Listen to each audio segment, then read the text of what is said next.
대림절 첫 번째 주일 말씀을 통해서 메시아를 기다리던 신앙인들의 간절한 기다림에 대해 말씀을 드렸는데요.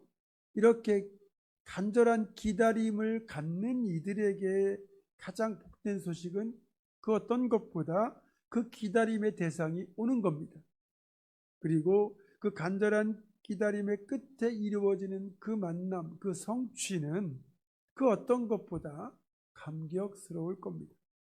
그리고 그런 기다림에 대한 복단 응답을 받았던 대표적인 인물로 우리가 시므온과 안나를 언급했었는데요. 사실 시므온과 안나보다 더 빨리 기다림에 대한 응답을 받았을 뿐만 아니라 메시아 탄생의 첫 번째 증인이 되고 또 아기 예수께 경배를 드리는 최고의 축복을 받게 된 이들은 다름 아닌 베들레헴 들판에서 양을 치던 목자들이었다는 겁니다. 먼저 우리의 상상력을 발휘해 보시길 바랍니다. 여러분 한번 첫 성탄의 밤 풍경을 한번 떠올려 보세요. 2000년 전 유대 땅 베들레헴, 여느 때와 다름없이 평범하게 흘러간 하루, 아무도 관심을 기울이지 않던 한밤중에 베들레헴 어느 집에 허름한 마구간을 빌려서 유숙을 하던 요셉과 마리아 부부는 그 자리에서 드디어 아기 예수를 출산하게 됩니다. 그 순간 고요한 밤 별빛이 반짝이던 베들레헴 들판의 하늘에 호련히 수많은 천군과 천사들이 나타났고, 그때 들판에서 양을 치고 있던 목자들에게 메시아가 탄생하셨다는 기쁜 소식이 주의 사자를 통하여 먼저 이들에게 전해졌습니다. 10절입니다. 천사가 이르되 무서워하지 말라. 내가 온 백성에게 미칠 큰 기쁨의 좋은 소식을 너희에게 전하노라. 오늘 다윗의 동네에 너희를 위하여 구주가 나셨으니 곧 그리스도 주시니라. 아멘. 여러분이 만약에 그 자리에 있었다고 생각을 해보세요. 여러분 앞에 천군과 천사들이 나타나서 노래를 부르고 그 중에 대표격 되는 천사가 무슨 메시지를 선포한다. 그러면 여러분은 어떻게 하시겠습니까? 우리는 본능적으로 핸드폰부터 꺼내서 영상부터 촬영할 겁니다. 하지만 당시에는 핸드폰도 없었거니와 우리보다 더 영적인 존재들에 대하여 신비감을 가지고 살던 사람들이기 때문에 이 목자들은 이게 무슨 일인가 하여 어안이 벙벙할 수밖에 없었을 겁니다. 또 우리가 생각할 때는 무척이나 신비롭고 황홀한 또 감격스러운 장면처럼 보일 수도 있겠지만 실제로 그 당시 들판에서 양을 치던 목자들의 입장에서는 갑작스런 이 광경을 보고는 솔직히 놀람과 감격을 넘어서 먼저 두려움이 들 수밖에 없었을 겁니다. 우리는 천사 그러면 어떤 모습을 연상합니까? 날개 달린 예쁜 여자 어린아이나 또 미인을 떠올리잖아요. 그러나 사실 천군과 천사의 모습은 그런 모습이 아닙니다. 당연히 이 세상의 존재가 아니기 때문에 신비한 느낌을 주는 천군과 천사들이 갑자기 나타난다. 그러면 그 느낌이 어떨까요? 반가움보다, 신기함보다 두려움이 먼저 들 겁니다. 실제로 성경을 보면 천사들, 주님이 보낸 사자들을 만났던 사람들의 첫 번째 반응은 뭡니까? 반가움보다 두려움이 먼저였어요. 그래서 이 베들레헴 들판에 나타난 천군 천사를 대표하는 천사가 가장 먼저 했던 말이 뭡니까? 무서워하지 말라였습니다. 그러면서 이 천군과 천사들이 이곳에 나타난 이유가 온 백성에게 미칠 큰 기쁨의 좋은 소식을 전하기 위함이라고 말합니다. 작고 소소한 기쁨이 아니라 그 무엇과도 바꿀 수 없는 큰 기쁨의 좋은 소식이라는 것이고, 그 큰 기쁨의 좋은 소식이 우리를 위하여 구주가 나셨다는 겁니다.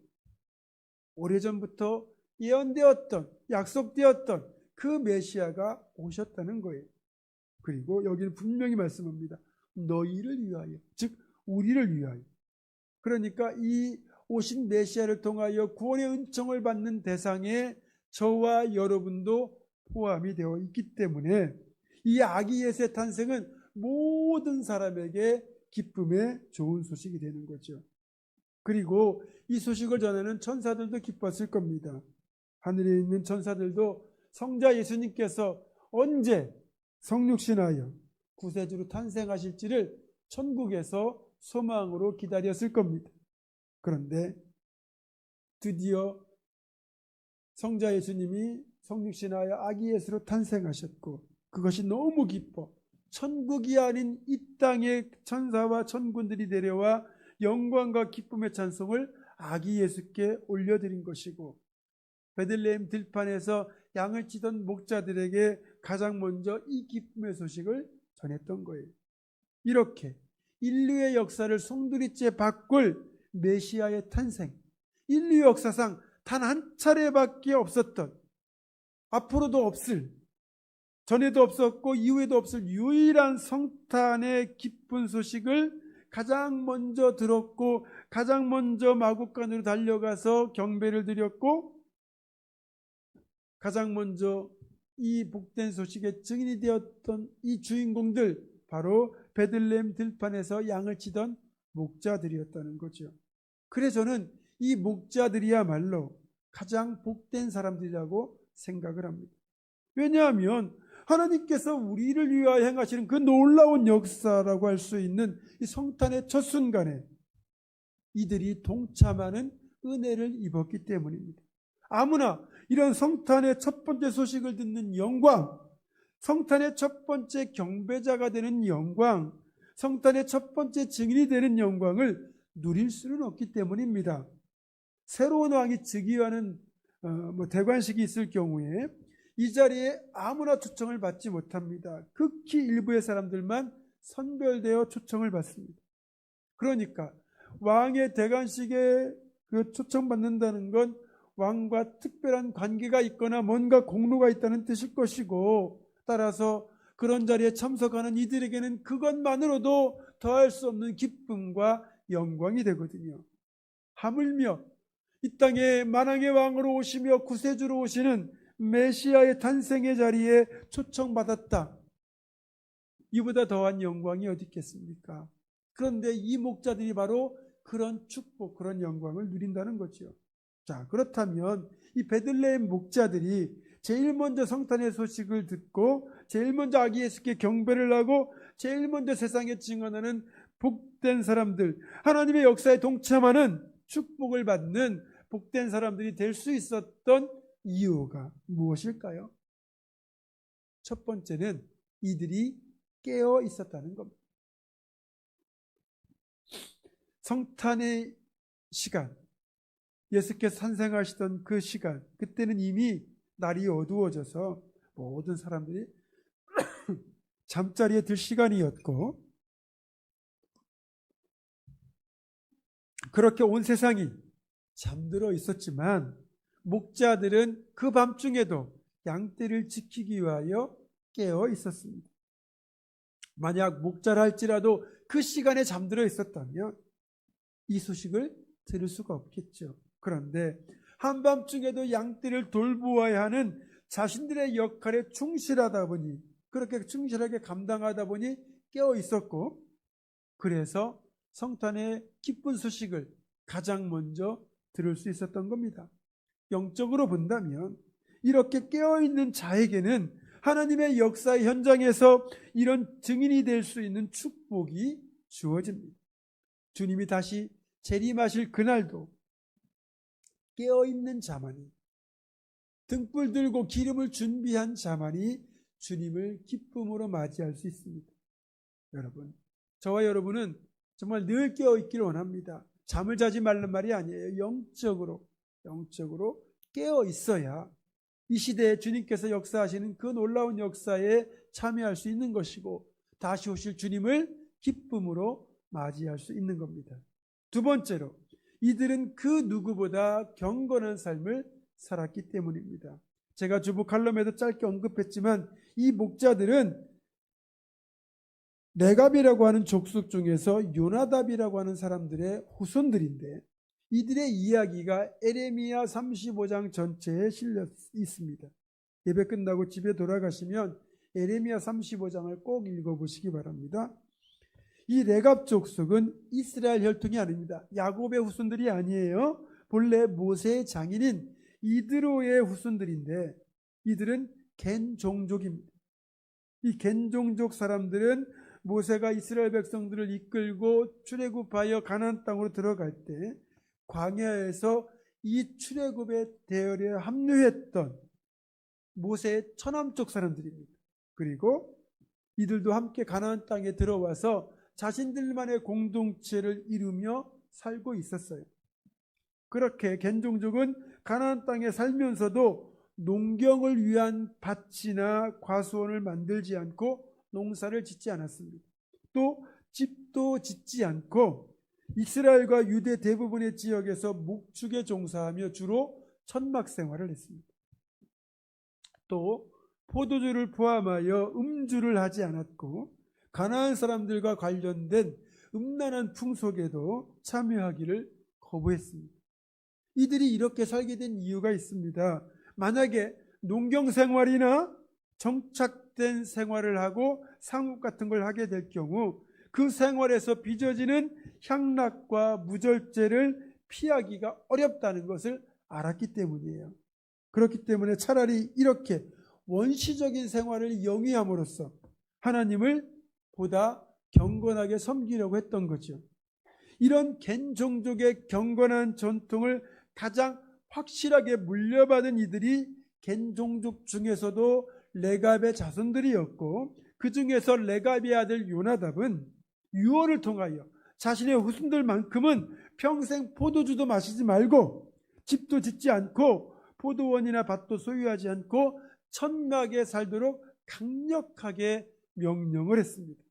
그 뒤로부터 이 요나답의 후손들을 특별히 레갑 사람들이라고 구별하여 불렀고 이들은 조상 요나답의 명령을 그대로 준행하여 포도주를 마시지 않고 집도 짓지 않고 포도원, 밭, 종자도 소유하지 않고 천막 생활을 계속해 왔습니다. 그리고 에레미야 35장을 보면 이렇게 경건한 삶을 지켜내는 레갑 족속을 하나님께서 보시고 레갑 족속에게 바벨론의 침공에서 건져주실 것과 하나님을 섬길 제사장이 영원히 끊어지지 않을 것을 축복으로 약속해 주셨거든요. 그런데 훗날 이 레갑 사람들은 레위 지파 제사장 가문과 결혼을 했다고 전해져요. 그러니까 레위 지파와 그렇게 결혼으로 맺어짐으로써 하나님 앞에서 섬길 자가 끊어지지 않을 것이라는 말씀이 이렇게 성취가 되었죠. 세 번째로 이들은 하나님을 위한 일, 공동체를 위한 일이라면 기꺼이 열심을 내는 사람들이었기 때문입니다. 레갑 족속은 이 바벨론과 유다 왕국 사이에 전쟁이 벌어졌잖아요. 이 전쟁을 피하여 이들이 원래 살던 곳을 떠나서 새롭게 정착을 하게 되는 곳이 바로 벳합 게렘이라는 곳인데 이 벳합 게렘의 현재의 지명은 엔케렘으로 예루살렘과 베들레헴 사이에 있는 들판을 말하는 겁니다. 그러니까 예루살렘과 베들레헴은 직선 거리로 약 8km, 우리로 따지면 한 20리가 되잖아요. 그 중간쯤에 이 베벳게렘이라고 하는 들판이 있는데 성경에는 베들레헴 들판으로 그렇게 나오기도 합니다. 그러니까 예루살렘도 가깝고 베들레헴도 가까운 중간 지역이죠. 느헤미야서를 보면 이 베닷게렘이라는 지명이 등장해요. 느헤미야 3장 14절입니다. 분문은 베닷게렘을 베렘 지방을 다스리는 레갑의 아들 말기야가 중수하여 문을 세우며 문짝을 달고 자물쇠와 빗장을 갖추었고 이렇게 되어 있어요. 그러니까 예루살렘 성벽을 출입하는 여러 개의 출입문이 있는데 그 중에서 성 안에서 발생한 오물, 즉 분뇨를 성 밖으로 옮길 때 사용하는 문이 바로 분문, 좀 더 적나라하게 얘기하면 똥문인 거죠. 이 분문을 이제 이게 바벨론 침공 때 다 무너졌거든요. 그리고 훗날 그 포로되었던 곳에서 돌아왔던 유대인들이 예루살렘 성벽을 재건하는 일을 하잖아요. 그때 그 성벽 재건을 주도했던 인물이 바로 느헤미야인데 그 느헤미야를 도와서 예루살렘 성벽 중에서 분문에 해당되는 그 곳을 중수했던 일이 바로 그 했던 사람들이 봐도 베닷게렘 사람들의 대표였던 사람이죠. 그리고 그 말기야가 이 베닷게렘 그 목자들을 데리고 그 북문 주변을 중수를 했던 겁니다. 그러니까 이 성벽을 재건하는 일이 공동체를 위한 일이고 또 하나님을 온전히 예배하기 위한 안전한 그런 역할을 하는 일을 한다는 것을 알게 된 이 사람들이 기꺼이 나서서 이 일에 동참을 했던 거죠. 그들이 바로 이 베들레헴 목자들입니다. 네 번째로 이 베들레헴 목자들은 누구보다 메시아의 오심을 간절히 기다리던 사람들이었다는 겁니다. 이들은 베닷게렘 들판에 모여 살면서도 부자가 되거나 권력을 갖겠다는 그런 세속적인 소망은 결코 품지 않았습니다. 그냥 딱 한 가지 소망, 선지자들의 예언을 따라서 메시아가 오실 때를 기다리는 소망으로 그 오랜 세월을 세속의 욕심에서 자신들을 구별하고 하나님 나라를 사모하며 양을 치는 목자 일들을 최선을 다하여 경건하게 감당하며 살고 있었습니다. 하나님은 이런 베들레헴 목자들의 삶을 귀하게 보셨고 이들에게 주시는 이 땅의 상급 중의 하나로 예수 탄생의 첫 소식을 듣는 축복, 성탄의 첫 번째 경배자, 성탄의 첫 번째 증인으로 삼아 주신 겁니다. 누구보다 경건했던 삶, 메시아를 간절히 기다리던 삶을 하나님이 귀히 보시고 이 은혜를 베푸신 것이요. 말씀을 맺습니다. 베들레헴 들판에서 양을 치던 이 목자들은 그 당시 사회에서 유명한 사람들이었다거나 부와 권력을 가진 유력한 인물들이 아니었습니다. 그냥 이름 없는 목자들이었어요. 그럼에도 이들은 경건한 삶에 힘썼고 하나님과 공동체를 위한 일에 기꺼이 열심을 냈고 메시아의 오심을 기다리며 한밤중에도 깨어 양떼를 돌보고 있었을 때 하나님은 예수님의 탄생을 축하하는 첫 경배자를 되는 이 축복과 명예와 영광을 이들에게 주셨던 겁니다. 그렇습니다. 하나님께서는 지금도 이렇게 지극히 평범하고 이름 없는 사람들이라 할지라도 경건한 삶과 재림의 소망을 품고 믿음으로 열심히 살아가는 사람들을 사용하셔서 하나님 나라의 역사의 동역자로 삼아 주십니다. 이런 사람들이 하나님의 역사에 동참하는 동역자가 되는 최고의 축복을 받는 겁니다. 우리도 세상적인 기준에서 본다면 그리 내세울 것 없는 지극히 작고 평범한 사람들이지만 우리도 경건한 삶에 힘쓰고 다시 오실 예수님을 기다리는 대림신앙으로 살아간다면 얼마든지 하나님의 역사에 동참했던 이 목자들처럼 될 수 있습니다. 사랑하는 성도 여러분, 온통 세속의 물질과 쾌락과 권력만을 추구하는 이 타락한 시대에서 베들레헴 목자들처럼 우리 자신을 구별하고 경건한 믿음과 재림의 소망을 품고 묵묵히 신앙인의 삶을 최선을 다해 살아가겠다는 거룩한 결단과 실천이 있는 대림절 네 번째 주일 되기를 주님의 이름으로 축원합니다. 기도하겠습니다. 하나뿐인 독생자를 우리를 위하여 이 땅에 보내주신 아버지 하나님, 베들레헴 목자들처럼 경건하고 구별된 삶을 통해 메시아를 기다리는 대림신앙을 통해 하나님의 역사에 동참하는 우리 모두가 되게 하여 주시옵소서. 주 예수 그리스도의 이름으로 기도드립니다. 아멘.